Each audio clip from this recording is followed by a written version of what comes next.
લજવાયેલી બાટી આવી. કहाँ बैठ रहे? May I come in sir? Yes come in. એક કમ્પ્લેન હતી સર. બોલો મેમ, શું હતું? ધોરણ 11 ધ્રુવ પરમાર અને એના દોસ્તારો આ છોકરીને રોજ ચીડવે છે, પાછળથી સીટીઓ વગાડે છે, બાડી કહીને બોલાવે છે.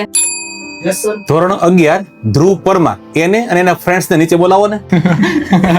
બોલો ને સર. તમે આવું કરવા સ્કૂલ પર આવો છો? તમે આજે આ બાળકને ચીડવો છો, આવતીકાલે છેડતી કરશો. આની કરતા હું તમારા પેરેન્ટ્સ ને બોલાવું છું. નહીં સોરી સર. મને નહીં આની માફી માંગો. સોરી અરે સોરી આંટી સોરી.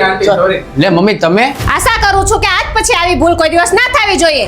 અરે બેન, આ તમારું બાળક છે અને તમે એની ફરિયાદ કરવા માટે આવ્યા છો. આ મારી દીકરી નથી, પણ બીજાની તો દીકરી છે ને. અમારી ચેનલને સબસ્ક્રાઇબ કરવાનું ભૂલતા